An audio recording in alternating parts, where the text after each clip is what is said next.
ស្ត្រីខ្មែរដែលពិការដៃម្ខាងដែលសមត្ថកិច្ចថៃឃាត់ខ្លួនថ្ងៃមុនត្រូវបានអាជ្ញាធរថៃដាក់ចូលក្នុងបញ្ជីខ្មៅហាមឃាត់មិនឲ្យចូលទៅប្រទេសថៃជារៀងរហូត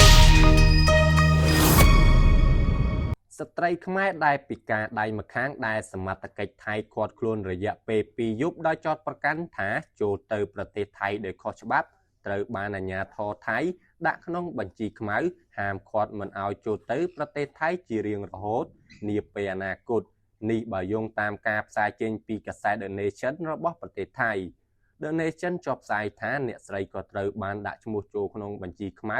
របស់អន្តរប្រវេសន៍ថៃក្នុងនាមជាការគំរាមកំហែងដល់សន្តិសុខជាតិដែលធ្វើឲ្យអ្នកស្រីត្រូវបានហាមឃាត់ជាអចិន្ត្រៃយ៍មិនឲ្យចូលប្រទេសនេះឡើងវិញ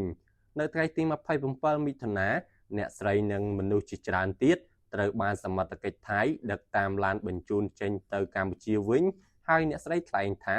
អ្នកស្រីនឹងមិនត្រឡប់ទៅថៃវិញទេអំឡុងពេលភាគីថៃឃាត់ខ្លួនរដ្ឋបាលខេត្តបន្ទាយមានជ័យអាជ្ញាធរមូលដ្ឋាននិងអគ្គកុងស៊ុលកម្ពុជាប្រចាំខេត្តស្រះកែវបានខ្នះខ្នែងដើម្បីទទួលបានការដោះស្រាយជាមួយភាគីថៃរហូតពួកគេបានដោះលែងស្ត្រីទាំងពីរនាក់ដែលនៅក្នុងនោះក៏មានអ្នកស្រីវ៉ាណារីផងដែរឲ្យត្រឡប់មកកម្ពុជាវិញ